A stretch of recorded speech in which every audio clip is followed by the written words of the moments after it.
Hello, Keith Rucker here at VintageMachinery.org. Well guys, I'm going to put together another odds and ends video for you this week. We've got several things that have come in the shop. I got a couple of shop updates I want to do. I got some neat little things in here I think some of you guys will enjoy. So with that, let's get to it. So first off, this past weekend, I had the opportunity to go down to near Avon Park, Florida, where I was able to attend the Florida Flywheelers show. They have a big show every year. Actually, they have several every year where they bring in antique tractors, antique engines, have a huge showgrounds. All this is on. They have a little historic village in there. And in addition to that, they also have a really big swap meet area where people just bring in stuff. It's like a huge flea market, probably about twice the size of the big show that they do over here in Moultrie, Georgia, the big swap meet that they have there. So I went down. I was actually in Florida already. I had to be in Tampa all week for a meeting. We got through that morning about 10 o'clock in the morning so people could travel home. Instead of traveling home, I headed about an hour over to Avon Park to the showgrounds and spent Friday afternoon there at the show. And it actually went back again on Saturday morning. So on Friday, I met up with Dave Richards. Now, many of you guys I know watch his YouTube channel. He's the guy with the steam-powered machine shop. In fact, every now and then I get emails from you guys that says, hey, you need to go check out Dave's channel. He's got this really cool steam-powered machine shop. And actually, I've been watching his channel for a long time and actually met Dave on several occasions. He's come through every winter. He goes down to Florida and spends the winter in Florida. And a lot of times he'll stop off on the way down or way back up traveling, and he's been out at the museum several times. Anyway, I got to hook up with Dave on Friday and got to see the machine shop area that they have there at the showgrounds. And Dave helps man that. When he's there for shows, he'll come in and actually demonstrate using a lathe or a milling machine or stuff to the public so they can kind of see more about machine shop stuff. Many people have never seen that in person. Anyway, after that, Dave and I just kind of walked around the site, looked at a lot of the exhibits, a lot of the old engines and what have you. Then on Saturday morning, I got to meet up with Jim Bollinger. And Jim, of course, is at Do Right Fab. He has his YouTube channel over there. Jim lives near Orlando, just about an hour or so away. So he came down on Saturday morning, brought his two boys with him, Bo and Luke, and he also brought along a little buggy or like a Ranger, a little ATV thing that we could ride around on, which really helps out. It's such a large show that it's really difficult to walk the whole thing, particularly if you buy things along the way and you want to carry them out. So we kind of rode through the swap meet area and picked up a few treasures that I'm going to show you here that we're able to pick up. One of the things I actually picked up there was this axe handle, and most people say, well, why would you buy an axe handle at a swap meet? I was walking down looking at the tables and just saw a bunch of handles laying there, and I usually like to look at handles when I see them. A lot of them are made out of hickory, and every now and then you can find some curly hickory that just makes a beautiful handle. So hardware stores, whatever, when they have handles, I'll dig through them sometimes. I was digging through, and this axe handle, I got to looking at it. I don't know if you can see this, but see this bend in it up here? The head's bent. It's like comes down and it bends over. I'm actually looking for this axe handle. This is actually a pretty rare axe handle. Most people probably look at it and say, well, that thing's bent, it's no good. It was made that way, and it was made that way for a purpose, and here's why. So this is a special kind of axe. It's called a broad axe. Not many people probably know what these are or how they're used, but these were actually used for hewing out logs to make them square or whatever, to make like a finished piece of lumber out of a log. So back in the pioneer days, if you didn't have a sawmill to take it to, you would go out and cut a tree down, and you would take this axe and literally go along the edge of that log, and you would square it up. Now this axe is very unusual in that, unlike most axes, it's only sharpened on one side. The back side of this broad axe is completely flat, and that's to give the flat side as you go down. This thing works more like a chisel than it does an axe. So it's only sharpened on this one edge. A lot of times when you find these, people don't know that, and they'll mess one up when they try to sharpen the back side of it. This is a broad axe that I've had for a long time, and somewhere I've got a broad axe that I picked up at a tool meet or something several years ago, and it didn't have a handle on it. I looked for it a minute ago. I couldn't find it real quick, but I got one around here somewhere, and I've been looking for a broad axe handle. Now, if you look on this, the head's up here. This is straight, but the handle kind of flares away. And the reason is when you're hewing that log out, you don't want your handle right there straight in line with the axe. You want your hands to be over a little bit so that you don't hit the log while you're going down through there. So that's a broad axe handle. You can still find them. Obviously, this is a new one that somebody's making. I think I bought one several years ago. I found it online somewhere, but you don't see these very often. And when I saw it, I just said, you know what, I'm gonna go ahead and pick that up because I got a broad axe that needs a new handle somewhere. So maybe one of these days I'll find that and get it properly handled. I was walking along and I looked on the table and I saw this can't twist clamp. Now these are really cool. They're really useful for tightening things down. They made them in several different sizes.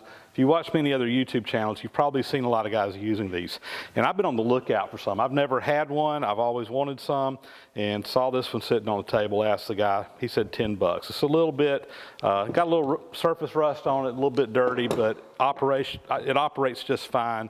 I'm sure it's going to clean up really nice. So this will be a project, get that cleaned up, put it in the toolbox. I'd really like to find me several more of these and kind of get a good range of different sizes at some point. Always looking for C-clamps. These can't twist, good pairs of vice grips that I can pick up, cheap, that are not all mangled up. Those are just kind of things you always, whenever you see them, you just get them. And for 10 bucks, I said, yeah, I'm going to pick that up. I was on another table and I saw this Acme tap. This is kind of an unusual tap in this. You actually got two different starts on here. And Acme taps, the thread, because it's so big in the bottom, it's really hard to do it all in one pass. It can be done, but particularly on the larger diameters, it's really hard to take that much out in one pass. So a lot of these taps, the way they were made, is you take this one down here first, and it takes out about half the metal. And then it's still timed up here so that as you screw it on in, it starts cutting the larger, wider cut in the second part. So if you're going through, a fairly thin piece of metal, it gets in here and it basically does two passes all in one tap to get where you're going. This one is 1 1/8" diameter with a 5 Acme pitch, so 5 threads per inch, 1 1/8".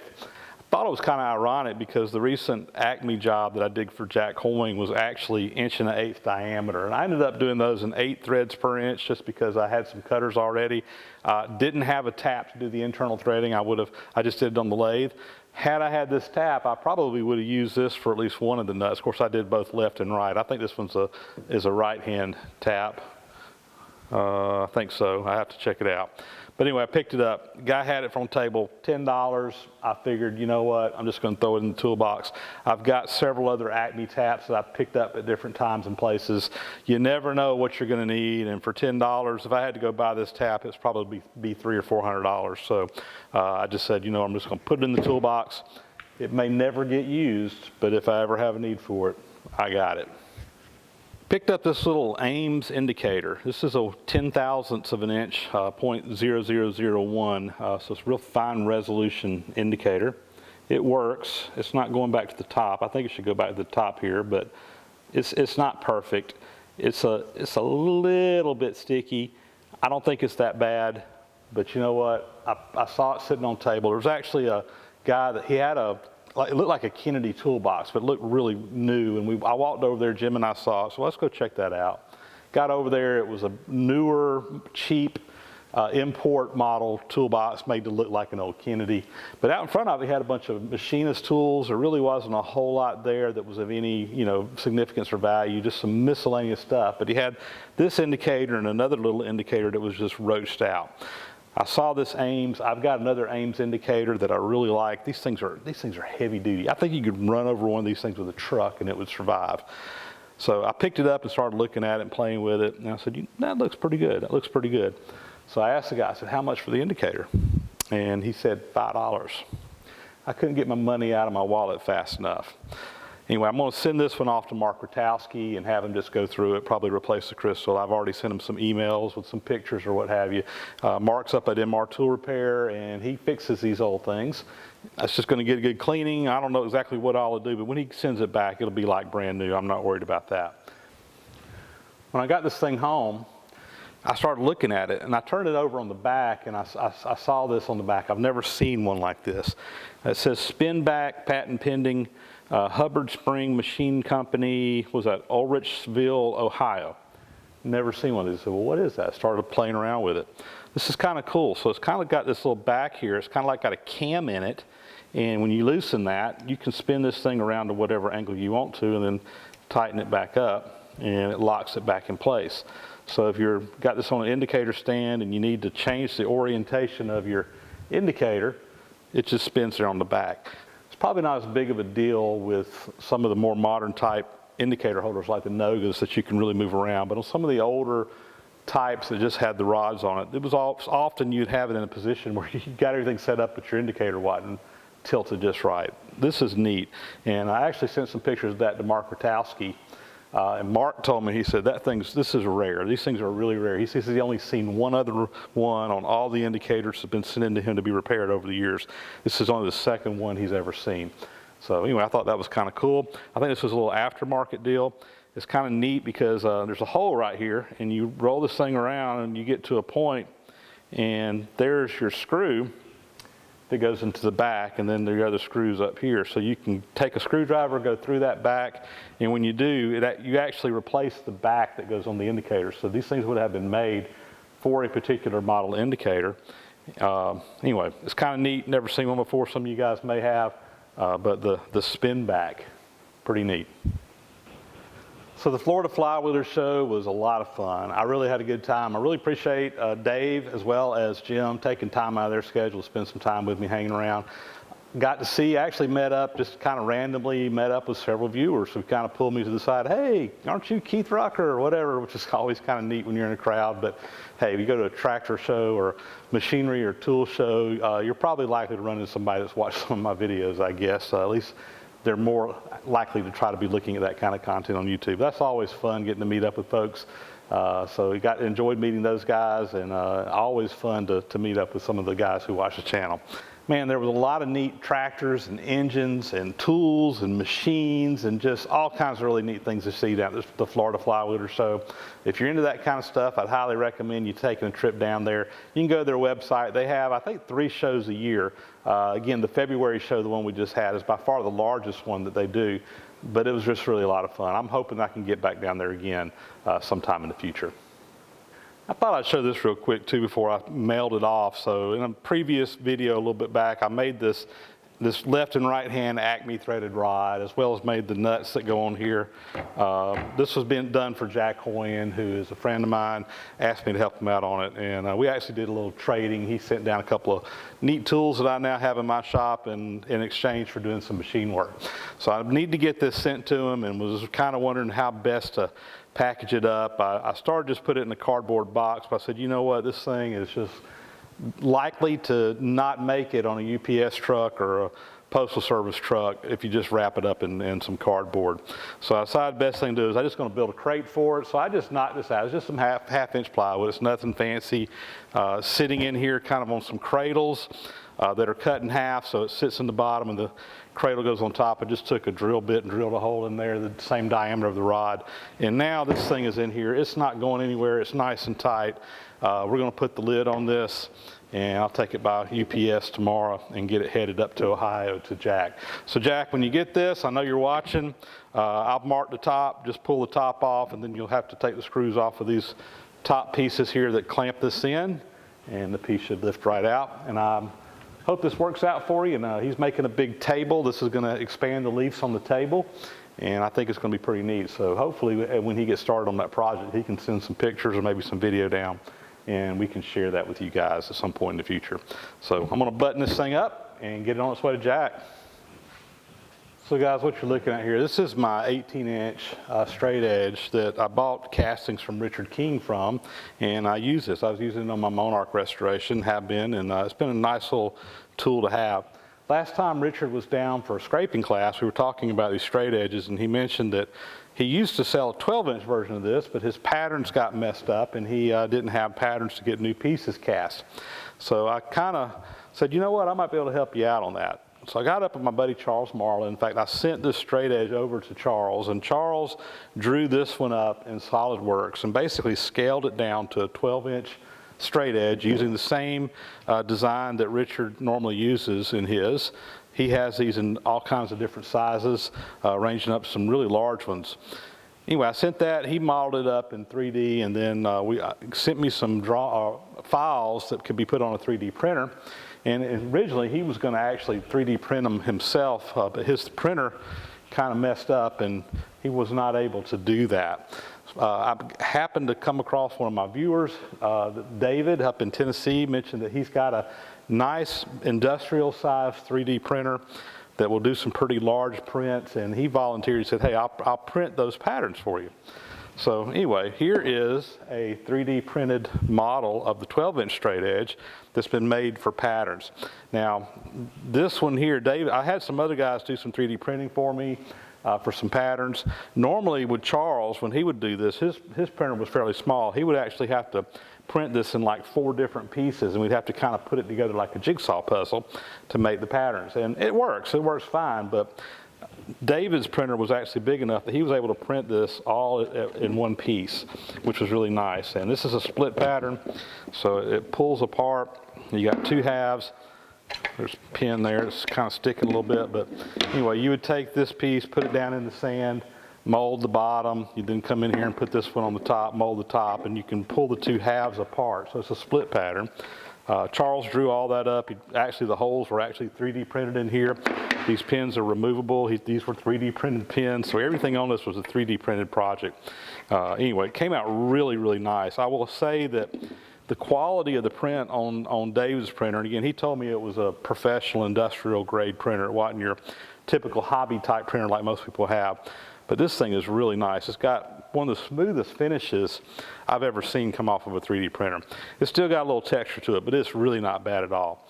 So my plan is I'll take this and I'll actually shoot it with some building primer. And that primer that goes on here kind of thick. I'll probably put about 2 coats on here. And then I'll take some sandpaper and just kind of lightly sand this thing. And this thing will be really nice and smooth. I'll then paint it up with a gloss paint to go to the foundry and have them cast. These are going to go to Richard. I think he's got a foundry he uses to do his work. And maybe at some point in time I can get my hands on one of these castings and have a 12-inch straight edge as well. But anyway, I want to thank David for helping us out on this project. It's a really neat little pattern project for doing some casting work. And I think this is going to really work out good. I'm pretty tickled with it. So one thing that Richard King did that's a little bit different on this straight edge is if you look on the back, there's actually a dovetail, an angle on each side, and I think one side is at 60 degrees and one side is at 45. On most of these, the back side is just kind of square, and that's not any good for going up inside a different size dovetail. So Richard kind of came up with the idea, hey, what if we were to put a dovetail on both sides, do 2 different angles, and make it maybe a little bit more versatile. I kind of like the way it turned out. You still got the flat on the bottom, but on this one you actually have 2 dovetails at different angles that you can work off of. So kind of a neat idea. Another little thing we've been working on out here in the shop a little bit. Last weekend I had some time and was kind of looking for something I could come out here and spend an hour or 2 working on, and decided I was going to go ahead and continue working on painting my big 28-inch Monarch lathe. Now, I'd started on this back before Christmas. We had some nice weather. We got out here and got started on this and got about half of the bed painted and had to stop for whatever reason. And after that, it just got really cold. We had several weeks of really cold weather, and I didn't want to paint it while it was so cold. Well, it's warmed back up again down here. Spring has kind of sprung a little bit early in South Georgia this year. I'm not convinced that we won't have another cold snap before, but man, things are green and flowers are blooming. The weather's great. We've actually had a couple of days in the 80s already down here this spring in February, which is really unusual, especially after the very unusual cold weather that we had earlier in January. But anyway, the lathe bed, I got it pretty much painted, the bed all the way down. I've still got to get in here and do the carriage. This part here I haven't done any painting on yet. I got to get in here and do a little bit more cleaning on this, as well as tape some things up. So it's going to take a little bit more work, but making progress on this machine. Again, my plan is right now is that once I get some electrical work done, I'm going to go ahead and plug this thing in. And I was told that it was running when I got it, so I'm hoping that I can just go ahead and put it back into use without having to do a full-blown tear-down restoration on it. That's my game plan. At some point in time, we may do a full-blown, more mechanical restoration, but my goal right now is just get it cleaned up, get it painted. This machine looked really, really bad, and she's starting to look a lot better. She's starting to look like a real machine again. So more progress on the big 28-inch Monarch. Well, there you go. There's a quick update of things going on around the shop last week or so. It's been another busy week traveling, but still managed to get some fun time in. Florida Flywheelers. Had a little bit of shop time this week, not much because I was on the road, but I wanted to give you guys an update of where we're at. So with that, that's going to be a wrap on this episode. We're going to actually have our work weekend next weekend, so hopefully have some video from that coming up to you guys soon. I'm doing some more ceiling work. I've already got several guys planning on coming in to help on that. If you're interested in helping out on that project, I'm going to put another video out doing an invite on it. But if you're watching this one, you can send me an email. And right down here below is my email address. And I'd love to hear from you. We're going to do that on Saturday. That's going to be March, I think it's 3rd, I believe is the date on that. 2018. So again, if you're watching these 5 years down the road, it will have already been done. But most guys watch them when it first comes out, so I just mentioned that real quick. So that's a wrap. Thanks guys for watching. Leave me some comments. Leave me a thumbs up if you like it. Subscribe to the channel if you haven't already. And we'll talk to you next time.